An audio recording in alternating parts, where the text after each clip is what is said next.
I knew that in getting ready for the surgery and coming close to the surgery date, that just a flood of feelings and memories and awarenesses would come.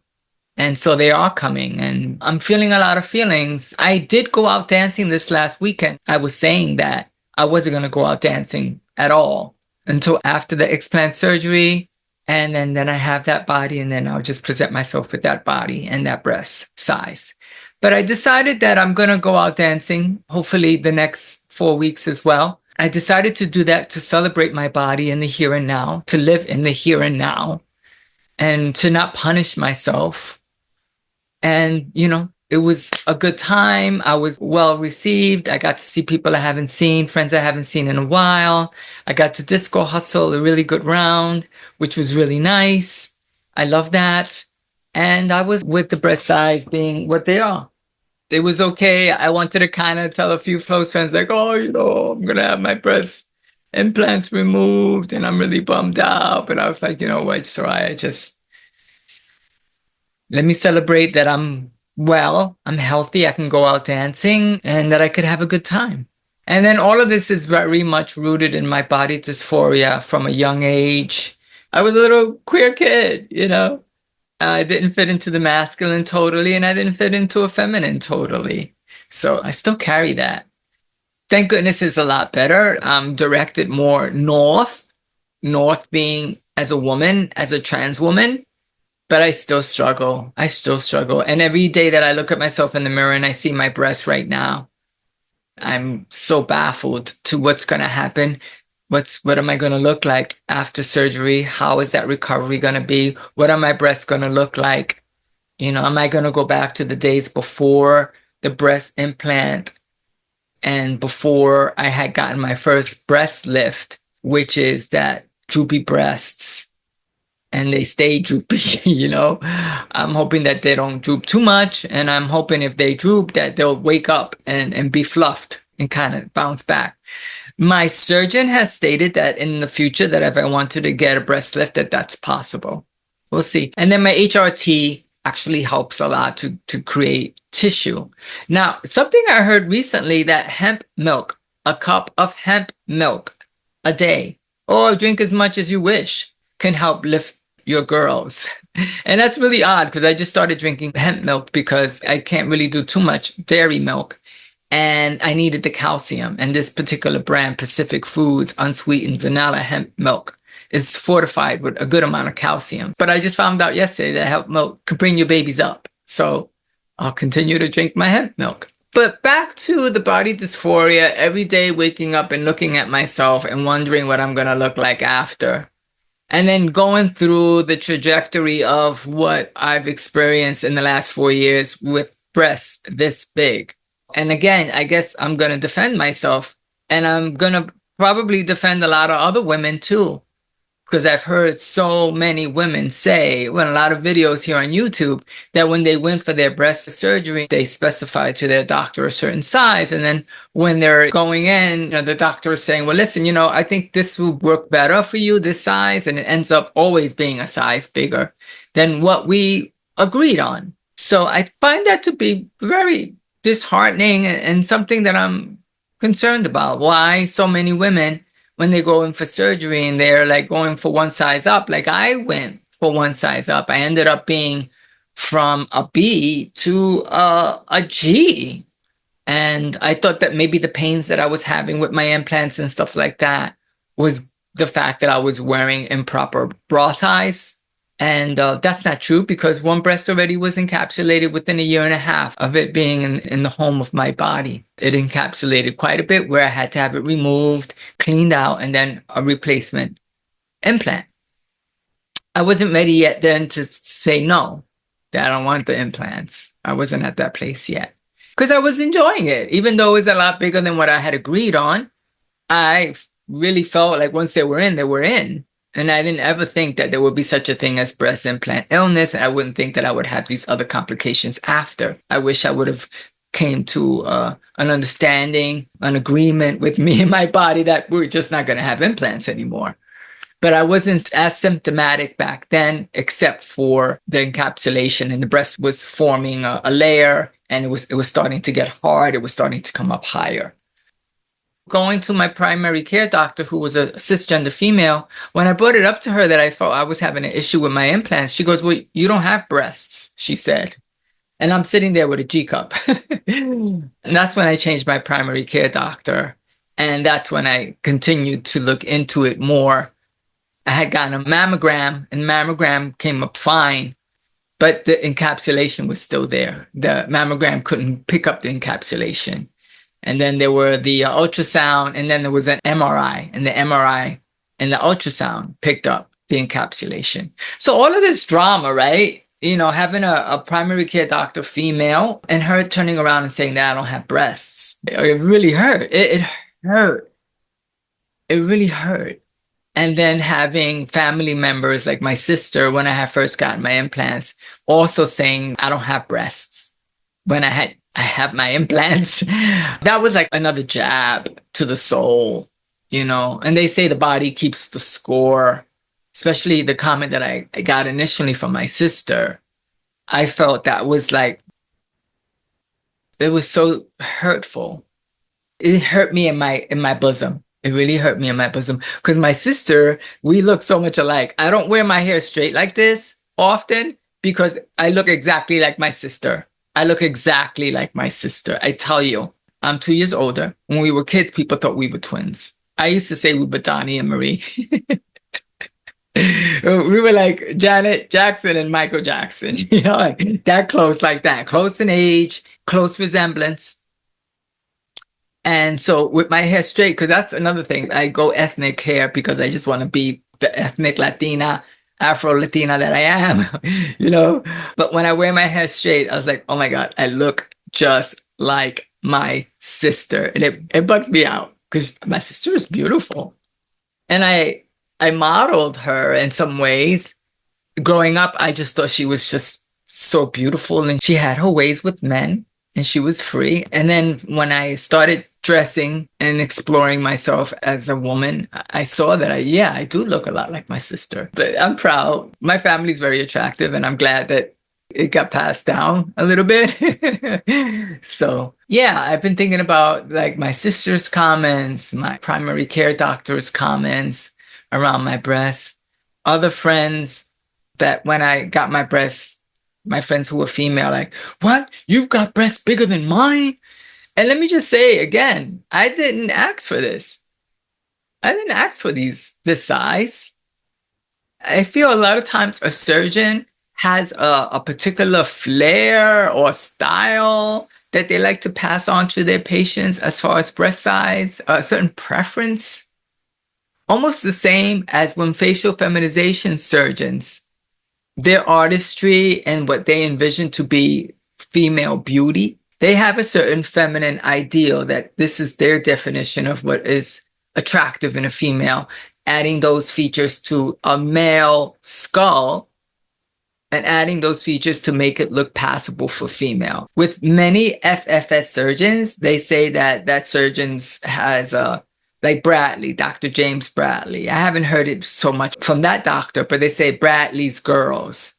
Or there's another doctor that they used to say was that doctor's girls, that the girls usually came out with the same likeness of features. The style of the surgeon is pretty much passed down to all of his patients, of course, considering their ethnic background and giving, you know, an ethnic nose to an ethnic person, and a white woman, trans woman going in for surgery will not be given an ethnic nose. So it's all of that, like incorporating features that are congruent to the race and ethnicity of that patient, right? And I think it's the same with the breast surgeons. I think the breast surgeons, their definition of beauty might be a heftier breast, a bigger breast. And I don't know, I'm starting to think that there's a cost factor too, that the breast implants, the larger ones, maybe are cheaper. The larger ones are cheaper than the smaller ones. And for maybe the surgeon to save a couple of bucks, I hope that's not true. But in order for the surgeon to save a little bit on the cost of the implant that's provided in inclusion with the whole process of surgery, that they opt for the larger breasts, Maybe because they're cheaper than the smaller one. I wonder if that's true because I've heard so many women going for a mommy makeover all over, the breast, the tummy, the booty, maybe BBL, and then they end up with breasts bigger than what they wanted when they had agreed on a smaller size. So I wonder if that's the case. I hope that's not true. But it makes me wonder, like, is there something going on here with so many women? They're like, oh, I came out and they were bigger than what I thought. Like, oh, and you sort of stuck with that. And that's a very, very uncomfortable feeling. I know my very, very first cooking show that I did after having secondary FFS with Dr. James Bradley and having my breasts done, having the implants. I wanted to see what does Soraya look now. I was so happy to see as far as my face, I had gotten the Soraya face that I always wanted. James Bradley really gave me a beautiful, beautiful, gave me this, gave me this, gave me this. I didn't have this before. No, no, not with the first FFS from Facial Team. Bradley gave me my face. Bradley gave me my face. I'm so grateful. Yes. But when I saw the outfit, the Sofia Vergara dress that I have, which is actually a Sofia Vergara line of dresses that she put out, and they were out through Target. I saw that dress in the window, honey, on 34th Street. I went in that Target and got that dress. I wanted to buy like two of them. It is one of my favorite dresses, and so many compliments in that dress. And when I put it on with my breast implants, oh my God, I looked so bulky on top. Then again, I still wasn't wearing the right bra, but it doesn't matter. The G's were the G's. And maybe they were at F back then, and maybe the hormones kicked in more tissue, which it will over time. But I remember seeing myself, it's like, oh my God, my face looks great. My breasts are so big. I didn't care for that. I didn't care for that look. I looked frumpy. I looked frumpy until I found out that the dress that I had was not a good style dress for a woman with large breasts. It wasn't like a V cut. It was up to here, and it just made my breasts look bigger. Thank God it was a black dress, a little black dress. So, I felt for a long time that I was stuck in those breasts. And then as the years progressed, the encapsulation came, and now it's like, all these other symptoms, the fatigue, the dry mouth, itchy, dry eyes. I could go on and on and on. The stomach, the gut issues. I feel more depression. I felt like I was stuck. And it took a lot to speak up to my surgeon to say, I want them removed. I believe I have breast implant illness. I want them out. That was such a hard decision. Such a hard decision. So, these are all things that are going through my mind lately. After the election, I went to church because I was so baffled. Here I am. At that time, I had my magenta hair. Not too many brown people at this church. No, not too many. A few black people, and maybe there are some brown, but they're predominantly white congregation. What happened there? Some women made some comments to me. It was complimentary.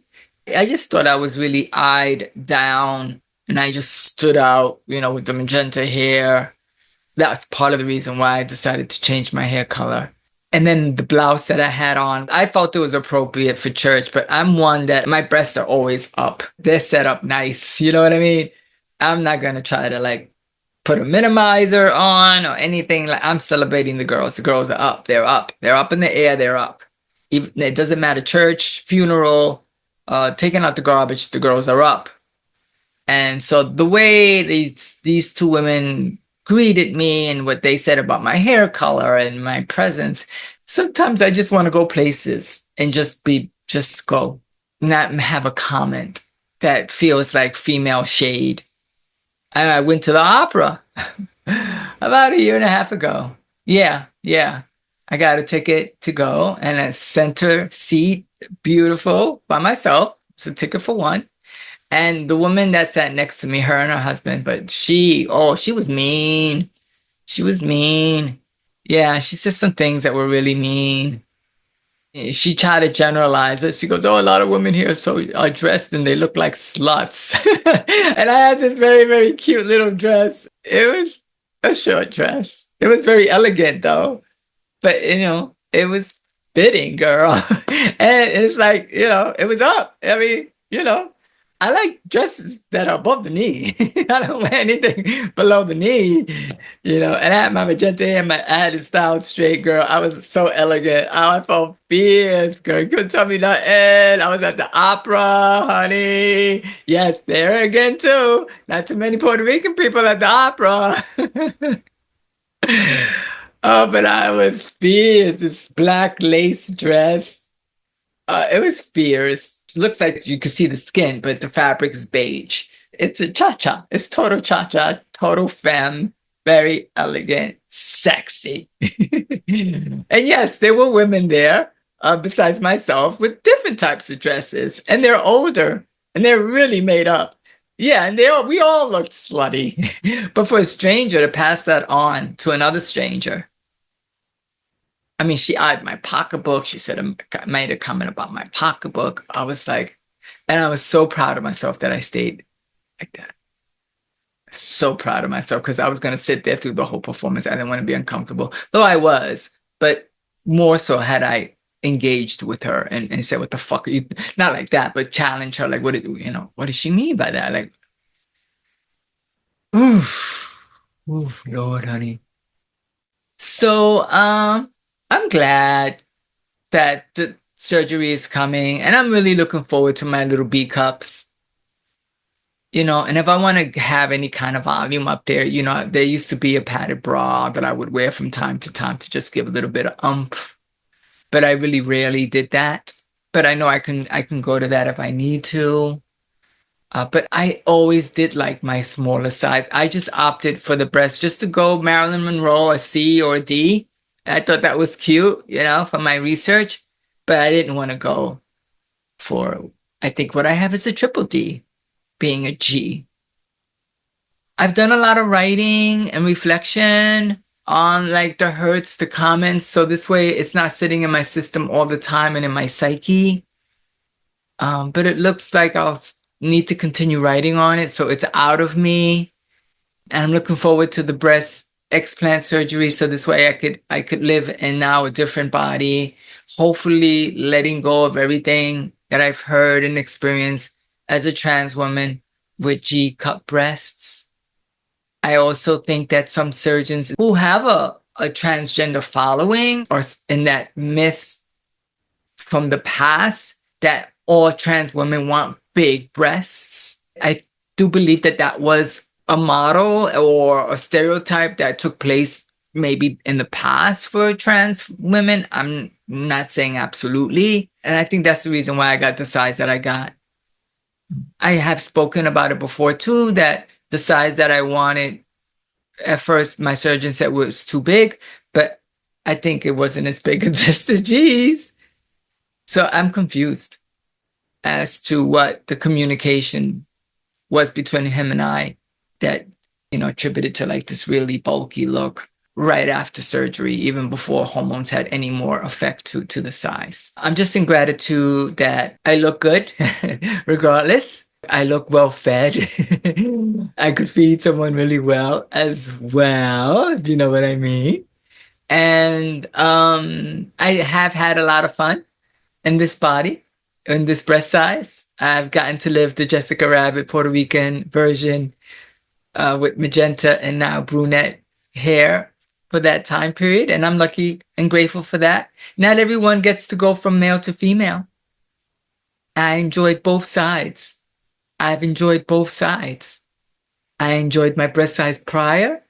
The last two surgeries was the face and the breast. It was those two surgeries that really solidified for me my womanhood, my woman identity, my female woman, cisgender woman identity. My goal was to look like a woman, whatever that looks like for me, whatever way I can get there for me. And that's a whole nother conversation, Some trans women, I think, look trans. Some trans women, when they go for their surgeries and hormones, look like cisgender women. So there's that part. That is a controversial conversation in the trans community, but I was just hoping to just look like the Soraya that I used to look like when I would do the face taping and all of that tape on my face to make my face look feminine. I just wanted that look. And I got it without the tape. There's no tape on my face. I got this natural.